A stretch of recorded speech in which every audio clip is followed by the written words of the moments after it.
Hello and welcome back to Stu Structures. We're here to continue our build on the freight station in this video number 3 of the series, so stay tuned.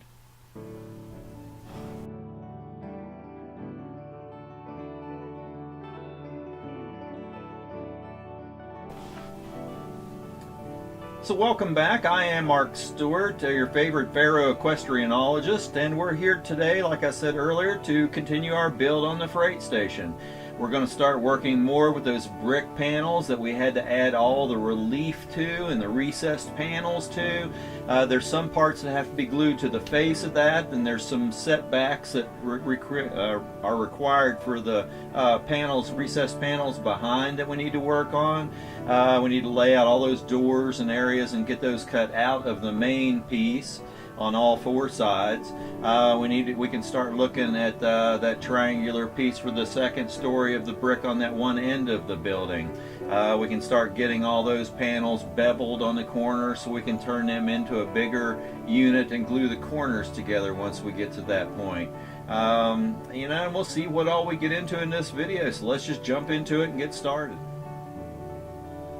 The first thing we're going to look at is how to lay out all these walls. And in my previous video I showed you some of the blueprints that I had, but basically this one gives you the dimensions of the overall size of the footprint. So I just blew it up on my computer screen until those dimensions match my scale rule, and then I measured all these little tiny panels. And I came up with this as far as all the upright lines to lay out the sides and the widths of the doors, the widths of all those little panels and cutout areas. And so now I know how to lay out all the upright lines on this and get the doors and everything in place. And I did the same thing with the end wall. And once you come up with all these dimensions, it adds up to the width of the overall dimensions that were on that blueprint. And sometimes with this, you really just kind of have to play around with it and get it right. If something isn't measuring quite right on your screen, you can fudge things just a little.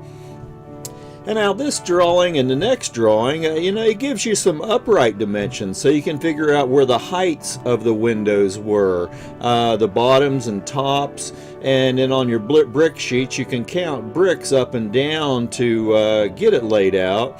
On this one too, I told you how I made the brick triangular panel 9 feet tall and cut it out separately in a panel. And this just helps do the same thing with getting the heights on all the end walls as well, so we can lay them out too. The next thing we need to work on is, I want to go ahead and do the 45s on the corners of the buildings where all this brickwork met. Like in the last building that we built, I want these corners, the brick lines, to meet up on the corners. I don't want to have to do a lot of edging and stuff like that to make these look like the bricks actually go around the corner. I don't want any exposed flat edge without brick on them.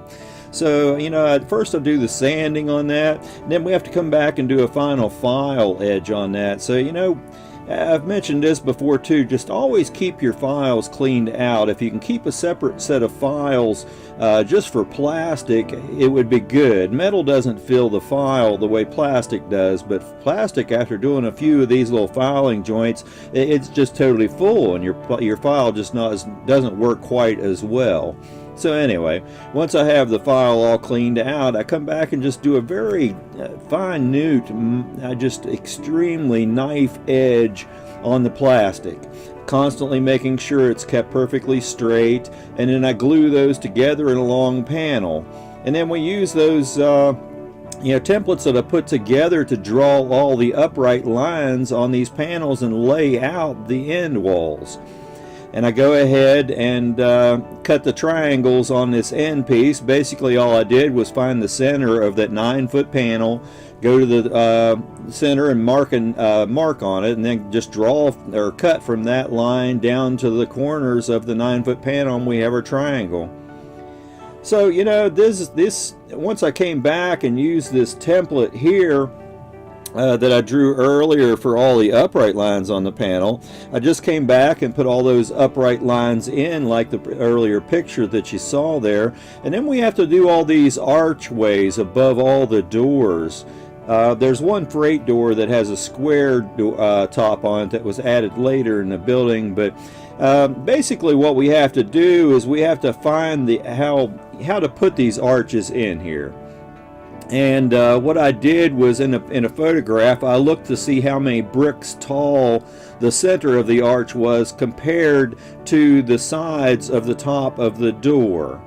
And then I measured that out and figured out how far my arc was across the door, or the windows are done the same way.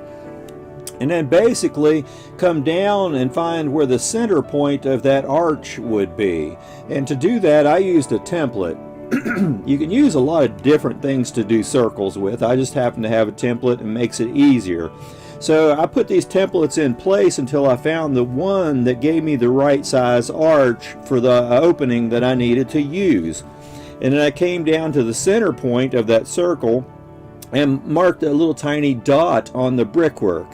And then I took this compass and I put the point of this down in the very center of where that mark was, and then turned the compass to where it was open to mark the lines.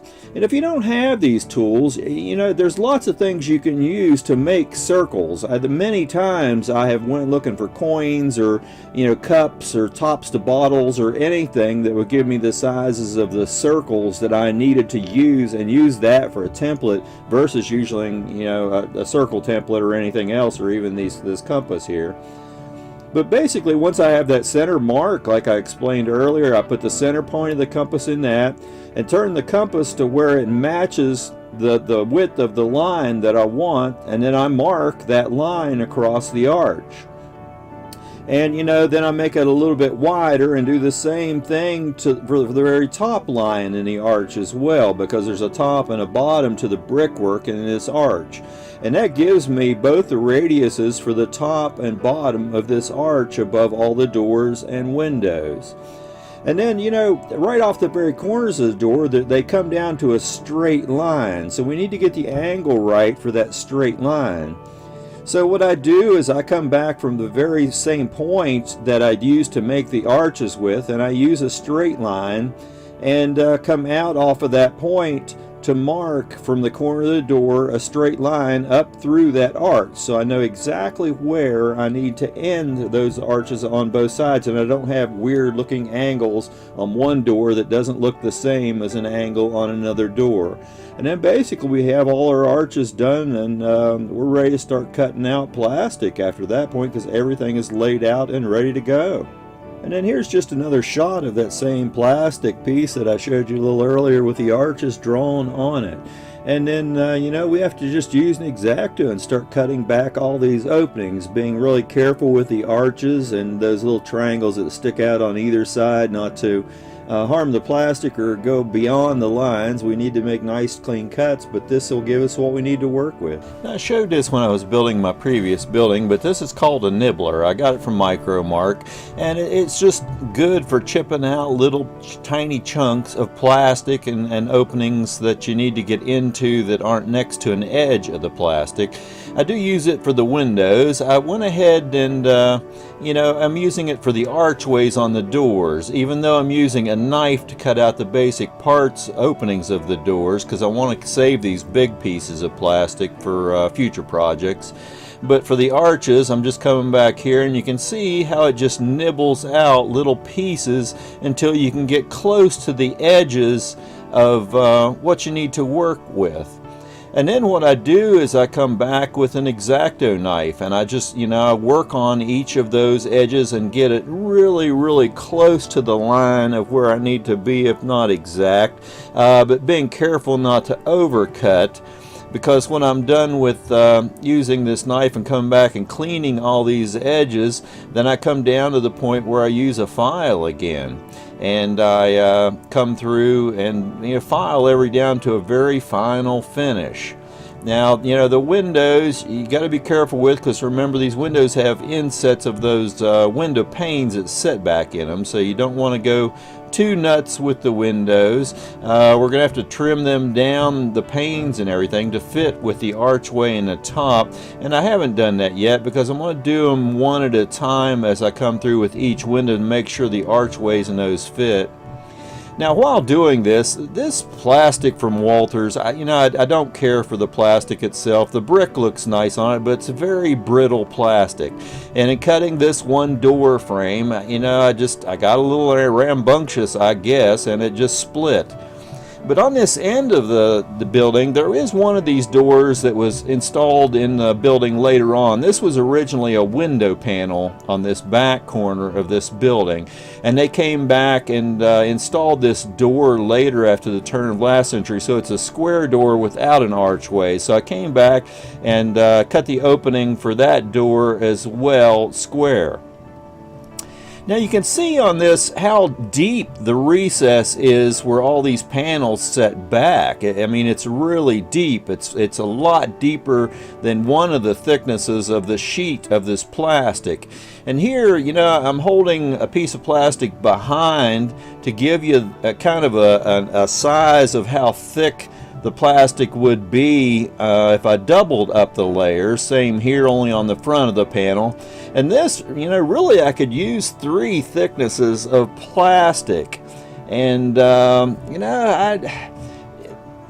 you get something that thick, you really have to worry about the brick lines. I debated putting this clean plastic in between 2 layers of brick and making the recess as thick as it should be. But all in all, I think I'm going to come back and just do 2 layers of brick. Now, another thing I've not done and I need to play with are these different arch pieces. And I'm trying different methods here. I used some manila envelope to cut the arch and cut the bricks. I used regular paper and a real thin sheet of brick as well, styrene. And I'm just gluing them all to a piece of that brick on front and working with them to see what's going to be the easiest method for cutting all these little bricks and stuff in the arches, because I don't have any pre-made for any of these arches. The manila envelope separates in layers, and it's just not a good issue. I do like the real thin styrene, which is the one on the left hand side, but the problem is it really sets out from the brick a good bit and leaves an indentation, and it's a little more than I like. And the bottom right is actually just plain paper. And this doesn't stick out too much. I can still come back and cut the brick lines and stuff in it once it's glued to the plastic. So I'm going to experiment some more with this, but a lot of times there's not clear answers as to how you need to do something, and you just have to try different things until you find something that does work. Now on these, it's just something I've not done before, so I'm just trying many different ways on an experimental piece of plastic so that I'm not ruining the walls that I need to do as a finished product, and just coming up with an answer to my problem. We're just going to go ahead and start cutting out some holes in walls while we play with other things and try to figure those out. So I'm just cutting back and cutting out the main openings for these big doors with an X-Acto knife. That way I can save the plastic for future projects. And then I use that nibbler and come back and just do the archways with the nibbler, and then use a knife and then a file or round file to get the arches and the sides of the doors just to a finished point. Then I need to come through and drill holes in the middle of the windows with my Dremel tool so I can get the nibbler into these and then start nibbling them out. And I just use a stone. It just kind of melts its way through the plastic for this. And I just nibble to the point that I get really close to all the edges. I don't try to nibble right up to the edge, and it does leave just kind of a rough opening basically. And then I come back with an X-Acto knife and just cut these down to where I can just see the lines. and then bring a file in and make sure all the corners and everything are clean and that all the lines are just exactly to the edge of the line they need them to be. Okay, so there you have video 3 in a series of building the freight station. Just a few things I want to touch on. You know, I've had some comments. One person even told me to remove it. I did go back through my videos, and I don't know why when I uploaded them, some volumes changed in, you know, my background music, and it was a little loud in a couple of my videos. And I apologize for that. You know, it does kind of override my vocals when I'm talking, and I didn't mean for that to happen. When I played it on my computer, it seemed to be okay, but playing it online, it definitely is a little loud. And one person just said, you know, go ahead and remove it, but there's several people out there that, you know, like my background music. It's not rambunctious and loud and rock and roll and blow you away the way some music on some videos are. A friend of mine recorded it in a studio, so it's just, you know, I asked him if I could use it, and he said yeah. And several people have said, man, they like the music. So the yays kind of override the nays. If there's a lot more people out there that think I need to remove it, other than those few videos where it was really loud, let me know. Anyway, you know, the comments mean a lot to me. I'm not a video producer. I just, you know, I build railroad buildings, and I'm filming this as I'm doing them and putting it out there. I'm trying to learn more about video and all this as I go along, so hopefully, you know, they'll get better over time. And just a few things about tools and stuff. You know, I showed the various filing down of the archways and the windows to get final edges on things so the windows and doors and everything fit in real well. When you're doing straight edges, use a flat file, but when you're doing archways and stuff, use a slightly rounded file. If you use a flat file on round edges like that, you get little tiny nicks and stuff, and you don't get a nice smooth round surface. So just use a slightly rounded file to do round openings when you're filing down. And you know, I did kind of change my thinking on how I'm going to do the panels on these walls. I explained in the video about the thickness. And you know, really, if I was going to duplicate this building as is in real life, I would have to use 3 layers of plastic to get that kind of depth. And you know, I don't really want to do that. So I think I'm going to use 2 layers of plastic. And originally, I was going to, all those window panels, I was going to cut the main panel out and make those window panels a separate panel that mounted in from behind. But instead of doing that, you saw how I cut out the 2 main walls. I'm going to do this, and then I'm going to use all the other raised areas. I'm going to glue to the face of that, which, you know, that's pretty typical if you're buying laser cut kits and stuff out there in today's world. You could really do it either way, but I just decided for what I'm doing with this building, I'm going to go ahead and use that basic wall and build up the layers from that wall. Now, as I build those layers out, they are kind of thick, and where all those corners turn and go back to meet that back panel, I really need to find a way, whether it's with a file or a knife or something, to get that brick edge cut in those seams, because they do set back a good little ways. The plastic's pretty thick, and I want the brick to continue around the corner and go back to meet that back panel.